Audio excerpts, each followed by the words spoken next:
Ito ang reading mo, Virgo. Welcome back to our channel. Naway nasa mabuti kayong kalagayan while watching the channel. This is a general reading. Kayo nang bahalang magpalit ng situation nyo sa reading ko.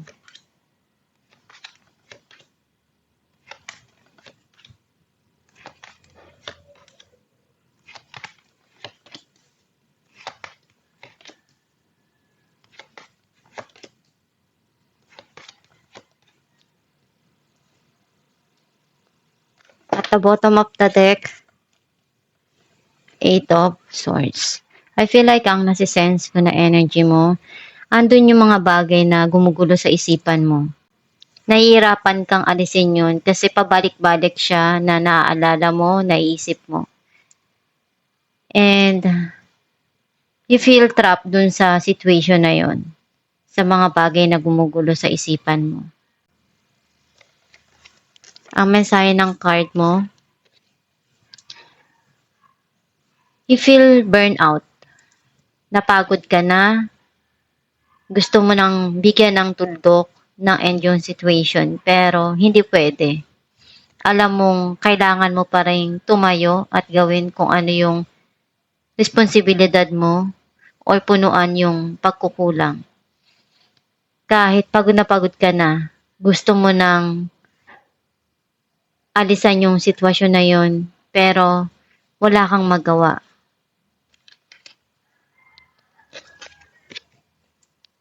Kung ano yung pagkukulang, ikaw na yung nagpupuno. Some of you may darating na bagong romance o relasyon na ibibigay mo yung makakaya mo doon. Yung pagmamahal na hinahanap mo. And andun yung pagmamahal na binibigay sa isa't isa. Some of you, andun yung proposal or engagement na ino-offer ng tao sa'yo.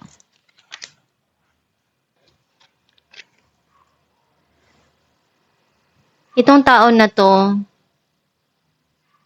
andun yung pagmamahal niya. And ganun ka rin. Pinapakita mo yung pagmamahal mo.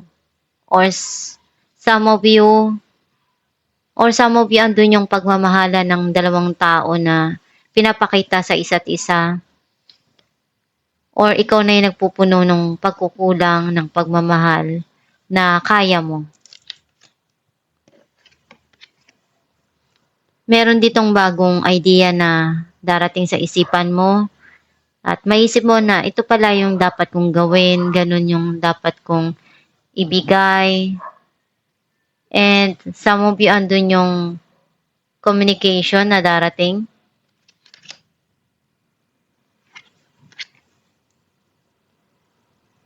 Ilang beses kang nasaktan, nadapa, babangon ka pa rin. Ipaglalaban mo kung ano yung sa tingin mo para sa'yo. Marami kang pagsubok na experience, na pinagdaanan, and nalagpasan mo yon, na-overcome mo. Some of you may crossroad na darating dito.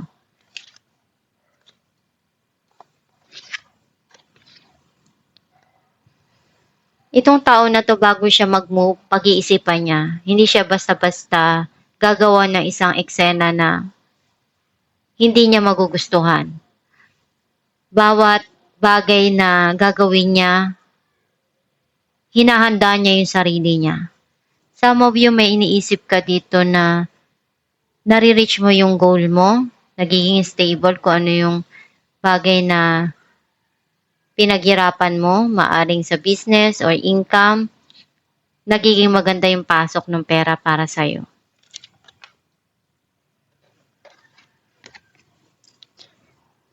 You need to listen to your inner self, to your inner voice, to your intuition.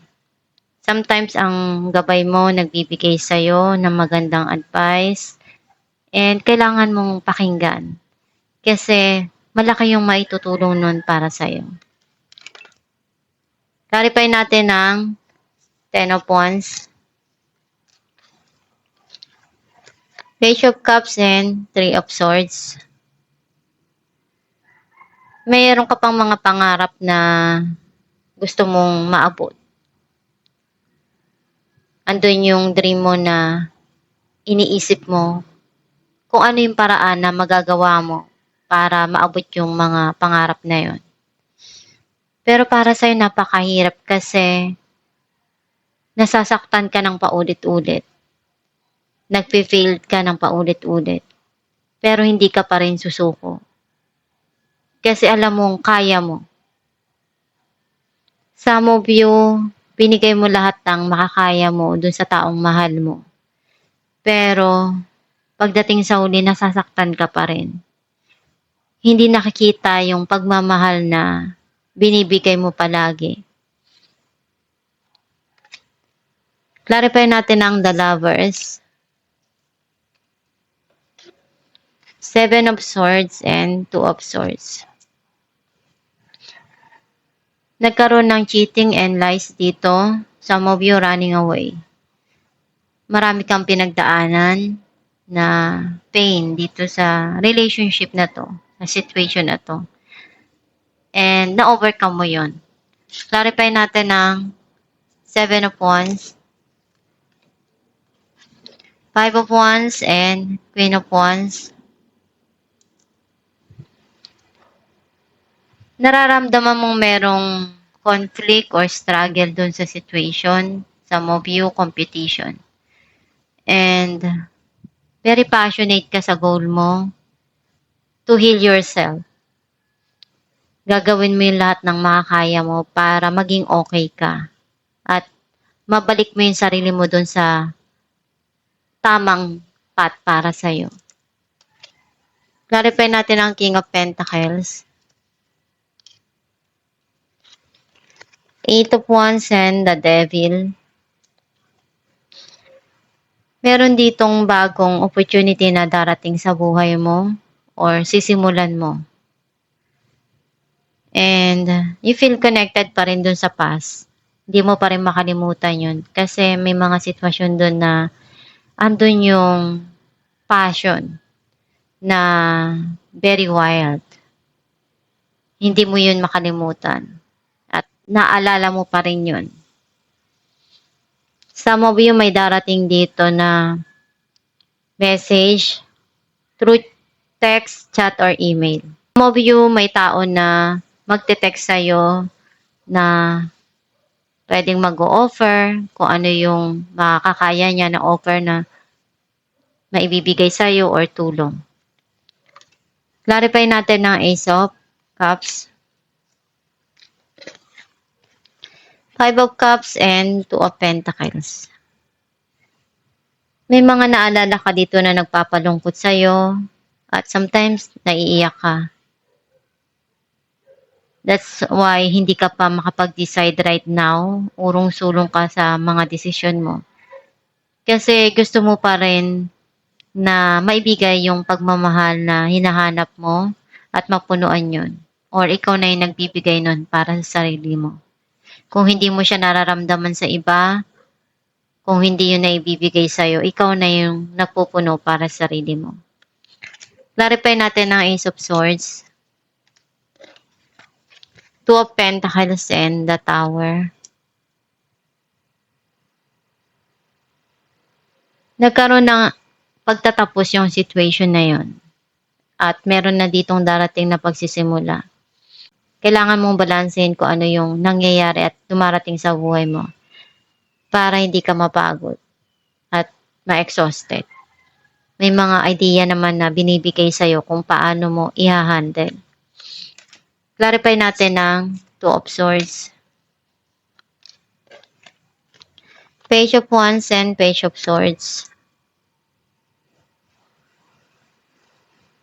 May magandang balita dito na darating. And meron ka dito na iniisip na paraan kung ano yung makakabuti doon. Or pinag-aaralan mo kung ano yung gagawin mo. Clarify natin ang the High Priestess, 3 of Cups, and King of Swords. Magkakaroon dito ng pagkikita at reconciliation. Some of you may mga desisyon kang kailangan na gawin at pag-isipan. And you keep it to yourself kung ano yung kailangan na desisyon doon. Alamin natin kung anong mensahe ng iyong gabay. Assertiveness. This situation can be healed gently and with love as you have requested, yet there's also a need for strength and truthfulness with the other people involved. We will stand right behind you as you speak your truth, giving you strength and guiding your words. Ang mensahe ng iyong gabay na yung mga sitwasyon na dumarating sa buhay mo, unti-unti yan na maghihil, magiging okay. And isipin mo lang palagi yung pagmamahal na dumarating sa buhay mo na nararanasan mo.